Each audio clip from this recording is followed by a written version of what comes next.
আমি যখন এখানে প্রথম আসি তো তখন ওনারা শর্ট লিস্টের ভিতরে 8 জনকে এনেছেন, তার ভিতরে আমি সবচেয়ে কনিষ্ঠ। কনিষ্ঠ মিয়াকে সবার শেষে ডাকা হয়েছে। কথাবার্তা বলার পরে শেষ পর্যন্ত আমাকে জিজ্ঞেস করা হলো, দস্তগীর সাহেব ছিলেন তখন সেক্রেটারি আর মোহতারাম এম.ওয়াই লতিফুল্লাহ সাহেব ছিলেন সভাপতি। তো আমাকে জিজ্ঞেস করলেন দস্তগীর চাচা যে আপনাকে কত বেতন দিলে চলবে, একটু যদি বলেন। তো আমি বললাম, ইমামকে তো বেতন দেওয়া যায় না, ইমাম বেতন নিতেও পারেন না। যে ইমাম নিজেকে বেতনভুক্ত কর্মচারী মনে করেন তিনি ইমাম হওয়ার যোগ্যই না। আর বেতনভুক্ত কর্মচারীর পিছনে নামাজ পড়েও আপনি তৃপ্তি পাবেন না। কর্মচারীর পিছনে নামাজ পড়ছেন, কল্পনায় আসবে পয়সা তো আমরা দিই, অতএব ইমামকে তো বেতন দেওয়া যায় না, সম্মানই দেওয়া যায়। তো আমাকে বলছে, এনারা এক একজন কথায় এত পটু, সুবহানাল্লাহ। আমাকে যখন প্রথম সাক্ষাৎকার নেওয়া শুরু করেছে, তো সাক্ষাৎকার নেওয়ার সময় দস্তগীর সাহেব যে ভাষা ব্যক্ত করেছেন আমার এখনো মনে আছে। উনি বলছিলেন, হাফিজ হুজুর রহমতুল্লাহ আলাইহির সোহবতি আফতা, তো এই জন্য আলেম ওলামার সাথে কিভাবে কথা বলতে হয় এই কার্টেসিটা জানেন, ইঞ্জিনিয়ার হওয়া সত্ত্বেও। তো উনি কি বলছেন আমাকে, আসলে আমরা তো জাহেল মূর্খ মানুষ, আপনারা আলেম মানুষ, আপনাদের ইন্টারভিউ নেওয়ার মতো, পরীক্ষা নেওয়ার মতো ক্ষমতা তো আমাদের নাই, তারপরেও একটু যেহেতু দায়িত্ব এসেছে, একটু আমাদেরকে যদি আপনি সহযোগিতা করতেন, আপনার পরিচয়টা যদি আপনি একটু নিজের মুখে বলতেন, যেটা এখানে কাগজে লেখা আছে এটা যদি আপনি একটু নিজের মুখে বলতেন, আপনার পরিচয়টা আপনি যদি বলতেন। দেখছেন, কথার কিন্তু কার্টেসি আছে। উনি এমন ভাবে কথা বলেছেন, আমি কিন্তু এখানে আসতে রাজি ছিলাম না, আপনাদেরকে বলে দিই। আমাকে খুব জোর করে পাঠানো হয়েছে যে ওই জায়গাতে ভালো একজন ইমাম দরকার, এলাকাটা শিক্ষিত গণ্যমান্য মানুষের, তো ওই জায়গা সামলানো সবার জন্য সম্ভব হবে না, তো আপনি একটু মেহরবানি করে যান। তখন আমি যদিও একদম নতুন, দারুল উলুম দেওবন্দে যেহেতু কেন্দ্রীয় মসজিদে 4 বছর ইমাম এবং খতিবের অভিজ্ঞতা ছিল, এখানে হযরত মাওলানা আমিনুল ইসলাম সাহেব আছেন আমাদের সময়কার, ওইখানকার খুব প্রথিত যশা একজন ছাত্র ছিলেন, খ্যাতিমান ছাত্র ছিলেন দেওবন্দের, এখন সাভারের মুহতামিম এক মাদ্রাসা। জিজ্ঞেস করতে পারেন আমি 1 চুল বাড়িয়ে বলেছি কিনা, 1 চুল বাড়িয়ে বলি নাই। তো এটা আমার জন্য একটা বিরল সৌভাগ্যের বিষয় ছিল। আমার উস্তাদরা আমার পিছনে নামাজ আদায় করতেন, আমার জুমার খুতবা শুনতেন আমার উস্তাদরা, অথচ এনারা এক একজন যুগ শ্রেষ্ঠ বড় বড় আলেম। আল্লাহু আকবার কাবীরা। তো ওই সময়টায় এখানে আসার পরে যখন উনি এইভাবে কথা বলেছেন, তো তখন আমার কাছে মনে হয়েছে, না, এনারা তো সজ্জন মানুষ, এনাদের সাথে কাজ করা যায়। নাহলে আমার নিয়ত ছিল, আমার হুজুর বলছেন এখানে আসার জন্য আসছি, আমি কোনোভাবে এখান থেকে এড়িয়ে চলে যাব, কারণ ইমামতি করা আমার কাম না। আমি তো টাইট কথা টাইট ভাবে বলতে থাকবো, সোজা কথা সোজা ভাবে বলবো, বেকিয়ে টেকিয়ে রস লাগিয়ে বলবো না, ওটা আমার পক্ষে সম্ভব না। কালো তো কালো, সাদা তো সাদা, তো এটা আমার পক্ষে সম্ভব হবে না। এই জন্য আমি এড়িয়ে যেতে চাচ্ছিলাম। তো ওনার এই বাচন ভঙ্গির কারণে আমি সিদ্ধান্ত নিলাম যে না, এখানে কাজ করা যায়। দস্তগীর সাহেবের বাচন ভঙ্গির কথা বলছে। তারপর এখন বেতন, তো আমি বললাম বেতন তো ইমামকে দেওয়া যায় না, সম্মানই দেওয়া যায়। আচ্ছা ঠিক আছে, তাহলে আপনাকে কত সম্মানই দিলে হবে? আমি বললাম সম্মান তো নেওয়া যায় না, এটা কেউ দিলে পাওয়া যায়। এখন আপনি আমাকে কিভাবে সম্মান করবেন এটা তো আপনার ব্যাপার, আমি কিভাবে বলবো? তারপরে বলছে, এমন সব বুদ্ধিমান ঘোড়ের লোক আমাকে বলছে, আচ্ছা ঠিক আছে তাহলে বলেন, এর আগে আপনি যেখানে ছিলেন সেখানে আপনি সর্বশেষ লাস্ট কত স্যালারি ড্র করেছেন? আমি বললাম আপনি আবার স্যালারি বলেছেন। আমি কথা ফিরিয়ে দিলাম, আচ্ছা ওখান থেকে আপনি সর্বশেষ কত সম্মানে নিয়েছেন? আমি বললাম ওইটার সাথে তো এটার তুলনাই হবে না। ওখানে তো আমাকে যে সম্মানী বরাদ্দ ওনারা করেছিলেন, যেহেতু ওটা আমার জন্য অনেক বড় একটা সম্মানের জায়গা, হারামাইন শরীফাইনের পরে, কোবা মসজিদের পরে, বাইতুল মাকদিসের পরে, বর্তমান যুগ অনুযায়ী যদি কোনো জায়গার বিশেষ মর্যাদা থাকে এই হিসাবে, যে বড় বড় আলেম ওলামারা এখানে আছেন, রথী মহারথীরা, ওরকম একজন মহারথীকে আপনি আপনার মসজিদের ভিতরে 10-15 বছরও আনতে পারবেন না। আর এরকম মহারথী ওখানে ডজনের উপরে আমার পিছনে নামাজ পড়ছেন। তো ওখানকার সম্মানের সাথে এখানকার সম্মানই মিলালেখি চলবে? ও আচ্ছা ঠিক আছে, যাক, তাহলে আপনি বলেন আমরা যা আপনার জন্য সম্মানী বরাদ্দ করবো তা আপনি খুশি থাকবেন?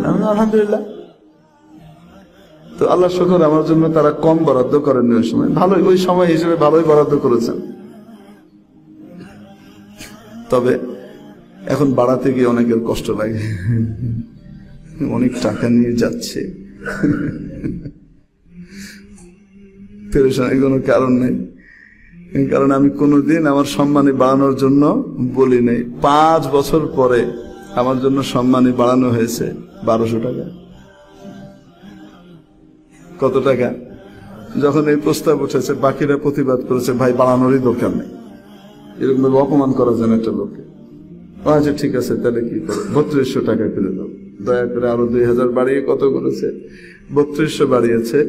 আলহামদুলিল্লাহ, এটা যেহেতু আল্লাহর পক্ষ থেকে এসছে, এই 3200-র ভিতরে বরকত হবে। কি বলেন? এই 3200-র ভিতরেই কি হবে? বরকত হবে। এজন্য মনক্ষুণ্ণ হওয়ার কোনো কারণ নাই। যারা কম বাড়াইলো তাদের উপরে রাগ হওয়ারও কোনো কারণ নাই। বরাদ্দ কে করেন? আল্লাহ তাআলা চাচ্ছেন এরা যেন তোমার উপরে বড় গলায় কথা বলতে না পারে। তোমার 3200-র পরিবর্তে আমি 32,000 প্রতি মাসে তোমার কাছে পাঠাই দিতে থাকবো, তুমি দেখতে থাকো কেমনে আসে। আল্লাহ তাআলা প্রতি মাসে 32,000-এরও বেশি করে পাঠাইতেছেন। সুবহানাল্লাহ বলবেন না? এজন্য দেওয়ার মালিক কি? বড় মজার জিনিস হলো, এই যে পাঠাইতেছেন, এটা এই এলাকা থেকে পাঠাইতেছেন না, বাইরে থেকে পাঠাইতেছেন। কোত্থেকে? বাইরে থেকে পাঠাচ্ছেন। এখন আবার ঘাটাঘাটি শুরু হবে, অর্থের উৎস কোথায়, কোত্থেকে টাকা পেল, কে দেন? আরো আসতে বলেন, কে দেন? আল্লাহ দেন। আপনাকেও আল্লাহ দেন, আমাকেও আল্লাহ দেন। তো হযরত নূহ আলাইহিস সালাম বলেন, ওয়া ইয়া কওমি লা আসআলুকুম আলাইহি মালা, ও আমার জাতি, আমাকে পয়সার ভয় দেখিয়ে লাভ নাই, কারণ আমি তো তোমাদের কাছে পয়সা চাই না। পয়সা স্বেচ্ছায় তোমরা যেটা দাও আলহামদুলিল্লাহ। নবীজি সাল্লাল্লাহু আলাইহি ওয়াসাল্লাম নবুয়ত লাভের আগ পর্যন্ত জীবিকা নির্বাহ করেছেন ব্যবসার মাধ্যমে। কিসের মাধ্যমে? নবুয়ত লাভের আগ পর্যন্ত জীবিকা নির্বাহ করেছেন কি দিয়ে? ব্যবসা দিয়ে। যখন থেকে নবুয়ত লাভ করেছেন ব্যবসায়িক কার্যক্রম বন্ধ করে দিয়েছেন। না, এখন আর ব্যবসা করলে হবে না, এখন তোমার পূর্ণ সময় উম্মতকে দিতে হবে। তো হুজুর পরে কেমনে চলেছেন? হাদিয়া এবং গনিমতের মাধ্যমে। কিসের মাধ্যমে? হাদিয়া এবং গনিমতের মাধ্যমে। ওনার অনুসারীরা, ওনার কাছে যারা থাকে তারা কি করতেন? হাদিয়া দিয়ে যেতেন। কি দিয়ে যেতেন? হাদিয়া দিয়ে যেতেন। হ্যাঁ, আল্লাহু আকবার কবীরা। এজন্যে উম্মতের যারা জিম্মাদার হবেন তাদের জিন্দেগি আল্লাহ তাআলা চালাবেন কি দিয়ে? উম্মতের টাকাই চালাবেন, কিন্তু হাদিয়ার মাধ্যমে চালাবেন। নবীজি সাল্লাল্লাহু আলাইহি সাল্লাম বলেন, দুনিয়াতে হালাল তো বহু প্রকারের, বহু ক্যাটাগরির আছে, বিভিন্ন স্তরের হালাল আছে। সবচেয়ে উত্তম হালাল, সবচেয়ে উত্তম হালাল যেটা, এর চেয়ে উপরে আর হালাল নাই, সেটা হলো হাদিয়া এবং গনিমতের মাল। এই জন্য ওলামায়ে উম্মত যে চলেন, আলেম ওলামারা যে চলেন, ওনাদেরকে যে মাদ্রাসা থেকে, মসজিদ থেকে একটা ভাতা দেয়া হয়, সম্মানী ভাতা, এটা বেতন নয়, এটা হাদিয়া। সবচেয়ে হালাল জিনিস পান ওনারা। আল্লাহু আকবার কবীরা। আল্লাহ তাআলা আমাদেরকে আলেম ওলামার ব্যাপারে ভালো ধারণা পোষণ করার তৌফিক দান করেন। আর মানুষরূপী যে খান্নাস আছে, যাদের কাজ হলো নবী, নবীর অনুসারী, নবীর ওয়ারিসিন, নবীর রেখে যাওয়া বিধিবিধান, এগুলোর ব্যাপারে ওয়াসওয়াসা আর কনফিউশন তৈরি করা, মানুষের মধ্যে বিরূপ ধারণা তৈরি করা, এই ধরনের লোকগুলাকে আল্লাহ তাআলা কোরআন শরীফের ভিতরে খান্নাস বলেছেন। কি বলেছেন? খান্নাস। এই খান্নাসের কবল থেকে আল্লাহ আমাদেরকে হেফাজত করেন। এরকম খান্নাস আছে না নাই? আল্লাহু আকবার কবীরা।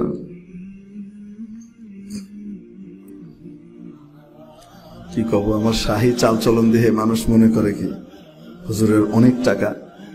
তো মাঝে মাঝে আমার অনেক মুসল্লি আমার কাছে ধার চায়,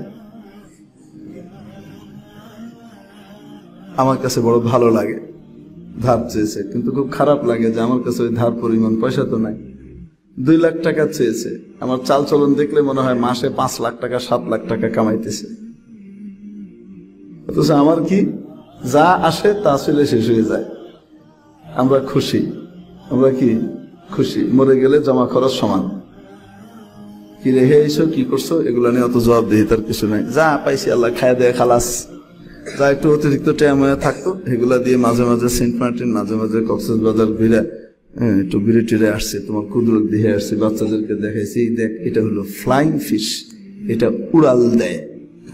একটা মাছ আছে, এটা উড়ে। কিরকম উড়ে সুবহানাল্লাহ, 3 গোত্তা মারে। কয় গোত্তা মারে? প্রথম গোত্তায় অল্প একটু, পুরা ঝাঁক লাভ দেয়, তারপরে আরেকটু দেয়, তৃতীয়বার যখন নাকি লাভ দেয় প্রায় আধা কিলোমিটার যায় পানির উপর দিয়ে। এভাবে ওদের যে ফিন যেটা আছে, সাইডের ফিনটা, ওটা কেমন যেন একটু পাখা টাইপের হয়ে যায়, এভাবে উড়ে যায়। এগুলো আল্লাহর কুদরত না? কুদরত বাচ্চাদেরকে দেখাইতে হবে না? পয়সা পাইলে কিছু বাকি আছে তো চলো গিয়ে কি করে দেখাই নিয়ে আসি। এটাও সুন্নাত, এটাও কি সুন্নাত। হাদিস শরীফের ভিতরে এসেছে সাফিরু তুসাহহু, মাঝে মাঝে ভ্রমণ করবে, পরিবেশ বদল করবে, আবহাওয়া চেঞ্জ করবে। আমি আমার ভাষায় বললাম, রাসূলের ভাষা হলো সাফিরু, মাঝে মাঝে সফর করো, তুসাহহু, সুস্থতা লাভ করবে। কি করবে? আজকে মনোবিজ্ঞানীরা বলে আপনি একটু এনভায়রনমেন্ট চেঞ্জ করেন, আপনি আপনার ওয়াইফকে নিয়ে একটু এনভায়রনমেন্ট চেঞ্জ করে কিছুদিনের জন্য 7-8 দিনের জন্য মালয়েশিয়া ঘুরে আসেন, একটু সিঙ্গাপুর থেকে ঘুরে আসেন, পরিবেশ বদল করে আসেন, সব ঠিক হয়ে যাবে। ইটস ওকে, ওনার কোনো রোগ নাই, এটা আপনি ঘুরে আসেন। বলে কি বলে না? আরে আল্লাহ নবী তো 1000 বছর আগে বলে গেছেন সাফিরু তুসাহহু, মাঝে মাঝে সফর করো, সিহহাতিয়া ভাবা, সুস্থতা লাভ করবা। তো বলছিলাম আল্লাহ তাআলা চালিয়ে নেন। এখন যখন 2 লাখ টাকা আমার কাছে ধার চায়, আমার বলতে এত লজ্জা করে, ভাই আমার কাছে তো টাকা নাই, এত টাকা দিব কোথেকে? বলতে খুব লজ্জা লাগে, মনটাও খুব খারাপ লাগে, দিতে পারলাম না। কারণ যদি দিতে পারতাম, যতদিন তার কাছে এই টাকাটা থাকতো উনি আমাকে শোধ না করতে পারতেন, ততদিন আমার এই পরিমাণ টাকা সদকা করার সওয়াব পেতে থাকতাম। আমি সওয়াবটা পাচ্ছি না।